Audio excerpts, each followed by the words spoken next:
Hi, I'm Pastor Tremaine Forbes, and we are now on the Real Treasure Network. Well, we kind of, sort of. We're going to talk about the O.B.E.Y conference that's coming up. So, listen, what is the O.B.E.Y conference? The O.B.E.Y conference is a conference about all generations coming together. It's bridging the gap because the Lord gave me a vision that basically his message to me was there's not enough mentors to mentor the youth, and they're not getting the proper guidance with someone walking it out with them. Oh, that's awesome. And who do we have with us? I guess that would have been the best thing to do. Who do we have with us today? I'm Pastor Trey Forbes, and this is Trinity Edwards. And you are? Apostle Dana Lynn Edwards. And you are? Robert Forbes. And he's my son. If you look at his eyebrows, you can tell. And this is my daughter. Yes. So we're going to just talk about the O.B.E.Y conference that's coming up. When is the O.B.E.Y conference? The O.B.E.Y conference is August 23rd and 24th. The 23rd is from 1 to 5 at the Town Commons, and then continuing from 7 until at the Real Treasure. And then on Saturday, it'll be from 2 until. Oh, wonderful. What is the main focus that you have for the O.B.E.Y conference? Seeing the youth know that they're cherished, loved, and desired by God. That it's not about what they've been through, how they went through it. It's about that they've had someone there walking it out with them the whole time. Oh, that is good. Apostle, let me ask you this. Tell us more about what O.B.E.Y, what is the significance of it? O.B.E.Y is actually, O.B.E.Y is in the Bible more than love, more than any word there is. And even Jesus obeyed unto death on the cross. And that's in the Bible because that is what God wants from us. If you're going to love God with all your heart, mind, and soul, strength, every part of you, then you're going to obey Him. And Jesus says to follow and believe. To believe is to trust, and to follow is to obey. So even follow is obey. There's so many, and even the disciples, they immediately followed Him. That means they immediately obeyed Him. So when she came home with this vision and said, we have God downloaded a conference to me about O.B.E.Y, and then she said, obedient, blessed, eternal youth. It's not only about youth, but as we obey, we receive eternal youth. We walk in a childlike faith because we're obeying, and we receive eternal youth. Right. I like that. And yeah. Because when you think about it, the Bible says He will renew your youth like the eagle. Right. Yes. And He satisfies your mouth with good things, so that your youth is renewed like the eagle. Yes. So what are your take on just the whole conference? I think the take on the whole conference is, like it was said, to bridge the gap. I think that is very, very important. And for us to all realize that His truth endures to all generations. And so nobody or no family member feels like they have to pick up the pieces or something isn't relevant when the word is always relevant, for all of us to glean from each other. Well, that is so good. No matter what. That's so good. I want to let mom and daughter have a conversation for a moment. And so when you hear her come in and she start talking about the O.B.E.Y conference, what were your thoughts and different things? What made y'all choose the area that y'all chose? Because y'all didn't go pick a little small place in the corner. No. Well, honestly, the vision I didn't expect. I was on a route for the transportation company, Emmaus Travels, and I went into this vision. I was at the Town Commons. I was going to City Hall. I was loading stuff up in a truck with my dad, like the morning of. Like, that's not something I would know about. Right. Yeah. And when I came home, I was like, well, it's true. You're going to be speaking. And I told her, it's obedient, blessed, eternal youth. And, it was like well, that's God. Let's go. You know? Well, last year there was a man that told me that I was going to be speaking at the Town Commons Amphitheater, and I kind of was just like, no, I'm not. And when she came home and started talking about O.B.E.Y, and she said, you are going to be speaking at the Town Commons, I'd already had confirmation, so I knew that was God. And then the more she spoke about it, it's definitely the Lord. She doesn't know anything about City Hall. She's 17 years old. When she tells me this, she doesn't know any of of what you got to do to go get permits or any of those things. So we absolutely knew it was God. Oh, wow. So who are some of the speakers y'all going to have? Do you know?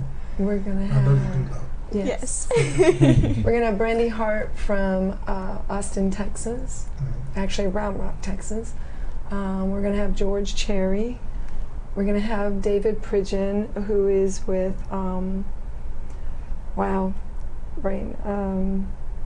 Cross Country World Ministries, Missions.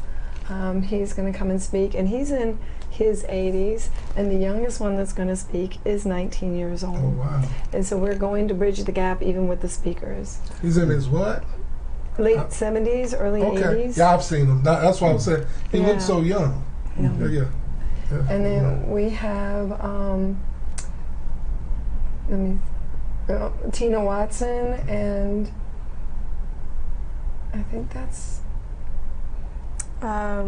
Jacob Miller, and we have Joseph. He's going to pray. Do not ask me to say his last name. I will call him Prophet Joseph. Okay, sweet. He's from Kenya. So y'all have been working together. What are some of the things that y'all two have been doing? Well, building a website was, I think, the funnest part, and trying to put rallies together. To be honest, it has been a journey. I think my favorite part, though, is where we built a flyer for 3 hours. Yes. Because the flyers. It was just an amazing experience because, you know, we got to be creative, but also it was like, okay, this goes here, and it was just, I think honestly it was God, because everything came together. And then when we went and got printed out, I was like, okay, God, I didn't make a mistake. We didn't make a mistake. That was your crafty work. That wasn't us. Yes. And so what's your role in the whole O.B.E.Y conference? The role of the O.B.E.Y conference. What are some of the things you'll be doing during the conference? I know, wouldn't me and your wife be singing? We'll be singing on Saturday. Okay. We'll be singing on Saturday. I guess just with the prophetic flow that God has gifted, I guess me and my mom with. So we'll be singing and also helping out, being staff, and trying to get other people to be on staff. And hey, see somebody walk down the street, say, hey, you want to help? Right. They're going to be staff too. Yes. And I've seen y'all working day and night. I mean, there's times where we've gotten to the lengthy conversations or something, or he'll call me about something, and I'm like, Robert, it's 1 a.m. Yeah. How about this? Yeah. How about that? Random ideas. Let's make this work. Random ideas, and I'm like, okay. Now, I do know something else about y'all. Y'all have quite a few things in your ministry repertoire, and y'all have a lot of services. So, what is the real treasure, Apostle Dana? If you want to tell people, what is the real treasure? The living room to the city. Okay. During COVID, the Lord said He wanted somewhere where people could go that would be comfortable, not institutionalized, and He called it the living room to the city. Oh. And so that's what the real treasure is. And the real treasure is where people come to find out how treasured they are by Jesus, and then also that He is our treasure. And y'all have a really open style. So one thing that I noticed when I went into the real treasure, y'all keep the literal door open. Yes. And the air pumping, so any of y'all that Yes. think, well, that sounds hot. And the air is pumping. And the praise and worship is high, and then the love is high. So what are some of the things that y'all do, different things that y'all do on the Friday nights that y'all do have service? Tell us about the nights y'all have service. Well, we have the Burn, Okay. and that's Burn Greenville, which my husband is the director of, Gary Edwards. We have game night or karaoke or even art night, where we want the community to come in, Right. and we want them to meet Jesus on their own terms. Because I think, I know, even before I came to the Lord and started walking with Him, I've been Bible thumped. And there have been a lot of arrogance and a lot of judgment and a lot of condemnation and legalism, and I didn't understand it. And so I've been through a lot of ministries or in a lot of ministries. I've gone to school, and I just know that Jesus sat with those that were in need. And that's what the real treasure is about, is that people come on in, play a game, have some fun, and realize that they're receiving the love of Jesus, the hands and feet of Jesus. That is so good. That is so good. So what's your whole thing, your thoughts? Could I ask a question? Go for it. What is, because I know the real treasure is just one of the ministries in showing the love of God, but what is Wholeness Ministries? Wholeness Ministries. Wholeness. That is an acronym that God gave me about 10 years ago. And wholeness is worship, oneness, love, the heart of Esther, new creature, new beginnings, the heart of Elijah, surrender and serving. Because I do believe there's I don't see a lot of youth serving like they should. We should be teaching our youth. Deuteronomy 6:9 tells us we're supposed to tell our children in their coming and their going, as they grow up, what God has done. And I don't see a lot of it. I've got children that come in that don't know the Bible, but they go to church. That's true. That kind of thing. So it is our job as parents to be doing this, Deuteronomy 6:9, and that's another thing that we want to do at the Real Treasure and Wholeness Ministries, is to be able to tell our children, because they need to know. Eventually, we're going to be in a place where we're not going to be able to tell anymore. They're going to have to pass it on. That's true. You know, we're going to go on home. And so we need to pass it down. And I think it's been lost. And I've met a lot of people that say they're saved, walking with the Lord, but don't know the Word of God. And the only way you're going to know that you have to be separated, holy, and have His character to truly make a change in this world. Absolutely. And if we don't have that, we look like the world. That's true. And I think that's what you're doing. Like, part of wholeness you mentioned is Emmaus. And I think that's what Emmaus represents, is that a lot of the people have called us back because they're like, we want the impact that you're having. We want the kids to have the impact throughout the school year, because they see that character and they see that love. Thank you. Emmaus Travels is also another ministry, another way of ministry that is within Wholeness Ministries. Can we talk a little bit about Emmaus?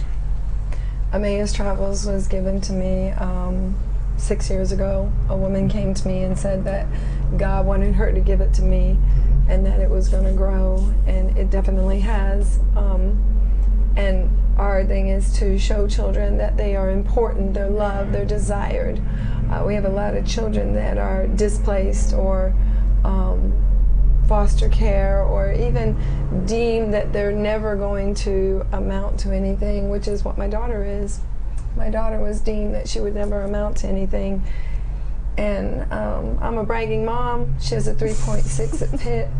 She graduated with her GED with a scholarship. Go ahead. And they just asked her to be on the nominated National her for Leadership and Success Society.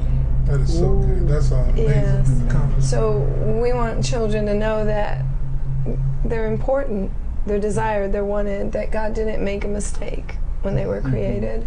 They're here for a purpose and for His pleasure. And that's what we need to instill in our children. Just like what it says in Jeremiah. Yes. Take us to a Friday night.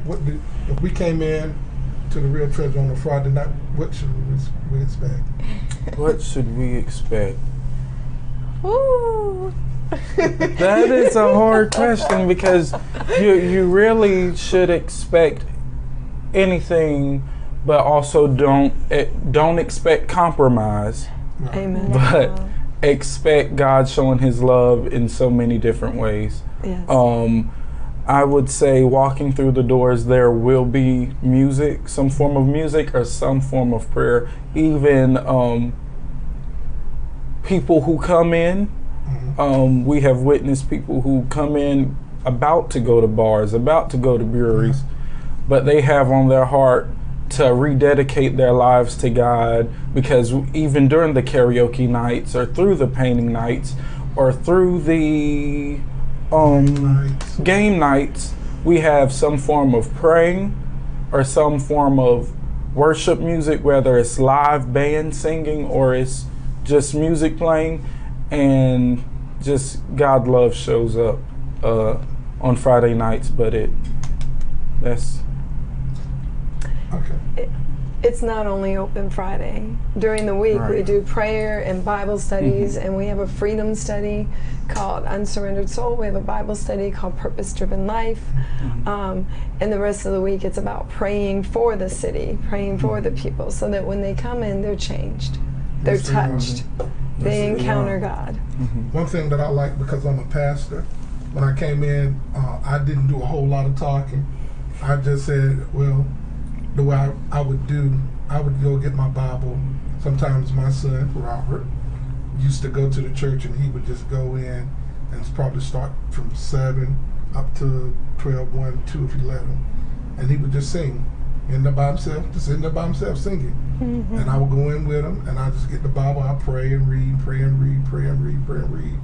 And so God said, okay, let's transplant this and shift it. And so I started going there and inside of Real Treasure, praying and reading and just studying, and didn't really, I just kind of stayed in my little spot and just enjoyed the presence of God and people smiling and different things. And then those were precious moments. And then now we kind of integrated more as a family and different things. So let me ask y'all this.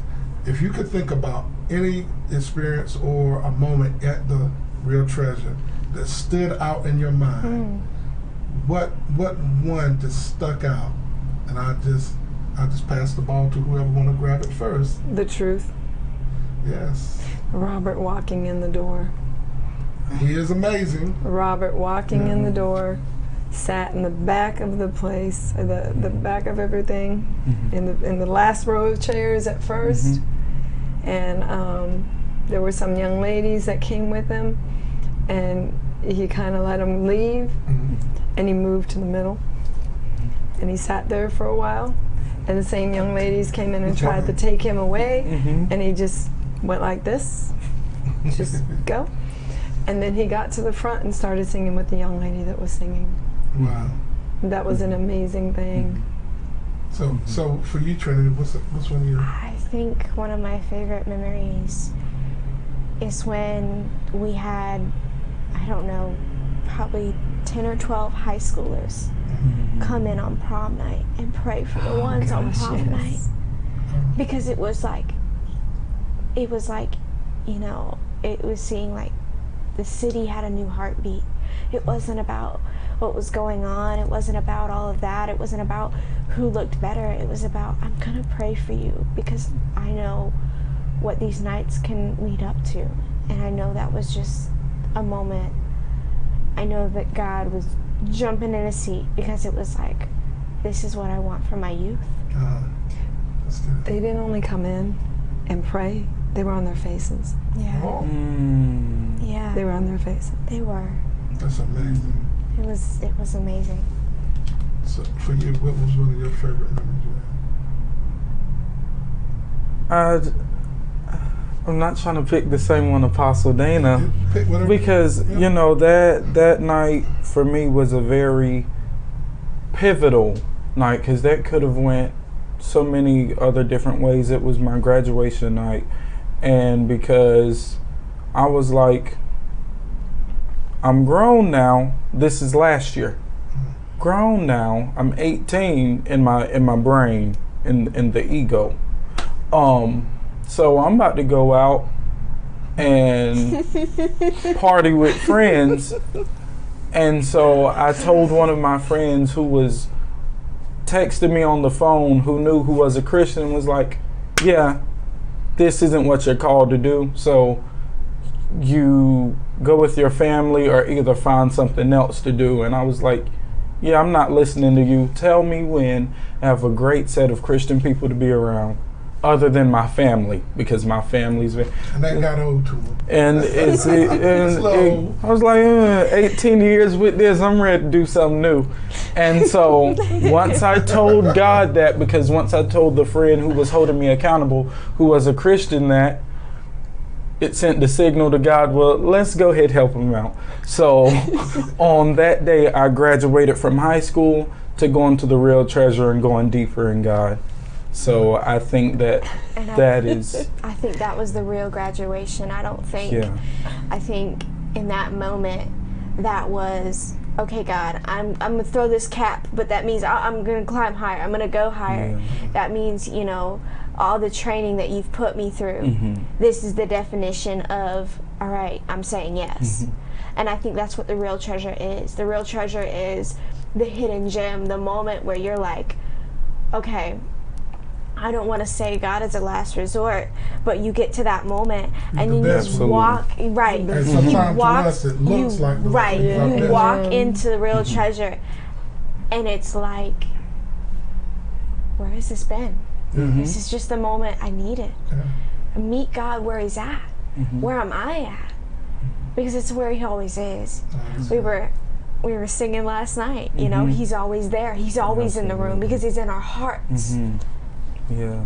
That is amazing. Don't you cry. It's about to explode. But you know, and that's beautiful, because when you think about inner city, so much is going on and there's gross darkness. All this, and now God knows, God put the Real Treasure right in front of a hotel. Now you think about how much darkness could potentially come out of that, and says, what I'm going to do, I'm going to light a light and ain't going to hide it.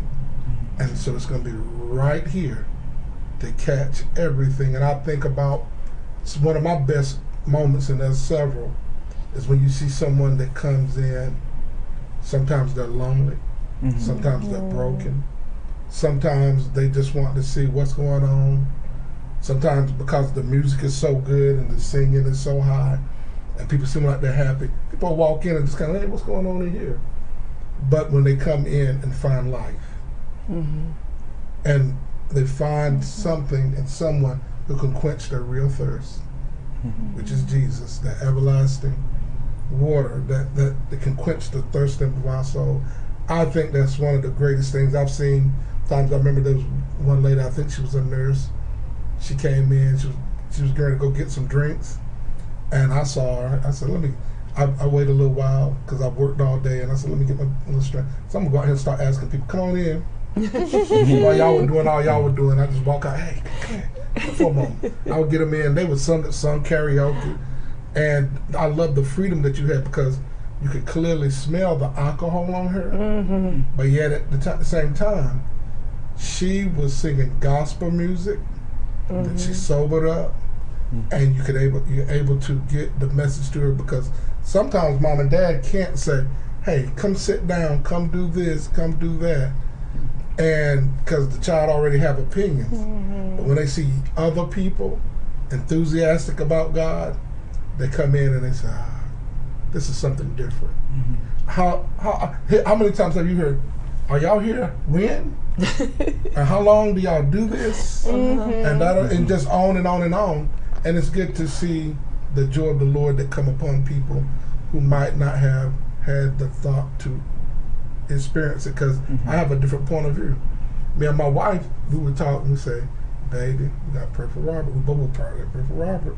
Pray for Robert. Because I think getting tired of, you know, and then the other part, we came out of the COVID season where a lot of people weren't coming to church and different things. So he was like, he had to be everything to do everything in the church. And all he really wanted to do was have some form of a camaraderie. And he also wanted to have true fellowship and friendship. I used to make my own VBS almost by myself. Yeah. And so then to be able to come in and find acceptance, that was a great thing. And so even that night, we had threw a party for Robert inside of Tiebreakers. The rest, we were all there going to eat. So he showed up and was like, "Yeah, I'm about to go." And so yeah, he did. Did you even eat? I don't think so. We ate, we prayed, we drove up to Sheets, saw him come around, car full of girls. Oh Lord! I said, we waved at him. I said, "Crystal, just come on, let's go." And then God said to me some things, and one of the things that I want to encourage people that are Christians, I heard the Lord say, "Not by power, nor by might, but by my spirit." And so in my mind, so God told me, he's 18. You can't really isolate him now. He can kind of stretch out if he wants to. So not by power, not by physical power or physical might. I couldn't say I already thrown all my wisdom through the years at him. Yeah. But I had one more thing, and greater than all the things that I thought. God's Spirit. And it brought him in. And so any parent, I want to encourage your heart that the Lord can reach your kids. And if you sow into deliverance for your children through these years, God is going to touch your children the same way you sowed seeds for other people, young people. Now I want to ask y'all this, because we're in the last 3 minutes of this race. So now, during for the O.B.E.Y conference, we already said the dates. Can we say them again? Yeah. So August 23rd at the Town Commons from 1 to 5. And then continuation at the Real Treasure from 7 until. And then there's going to be the next day from, I think, 12 or 2 until. Okay. Now my question would be this: how can people participate? If they just was how, or a church could participate with what you got going on. How can they do this? You mean by coming or helping? Contacting, helping. Okay. Because the man that called you, I've seen him do a lot to help, to move on the radio. Okay. And he knows how to help put an event together. So to help be a part of it. So I'll contact him out. But what can people do? We need some help. Okay. We need help in setting up. We need help in tearing down. We need help in the merchant tables, the cooling tent. This is our first conference, and it seems with me, God doesn't do anything small. Right. So it's very big, and we do need help. We were trying to put rallies together, but it's been raining for almost 3 weeks straight, and people haven't really been showing up at them. Okay. So we do need help. So if anybody wants to help us out, you can go to the website O.B.E.Y, and you can fill out a form, a Google form. And we'll get a hold of you. You can also call us at 252-814-0327 or 252-412-3169. And you can also reach us an email at trinityedwards034@gmail.com. Okay, we're gonna do that one more time to make sure that they catch it. Okay. Phone numbers. Phone numbers are 252-814-0327 or 252-412-3169. Okay. And I do want to say this before we close, that as we bridge the gap in the generations, as we bridge the gap in what people call race, because I'm human Yeah. And so my race is human, And I am and my too. nationality Yeah, is I do. Christianity, Mine and too. I'm part of the kingdom race. And so I don't look at that way. We're not to be divided. But what I want to say is, if we would come together in true unity as the capital C church, we will impact our community like never before. We will change what's going on. We will affect it. But we have to come in true unity. And what's the address of the Real Treasure? 410A Evans Street. Greenville, North Carolina. God bless you and thank you for joining us, and we hope to see you at the event. Yes. Thank Amen. you.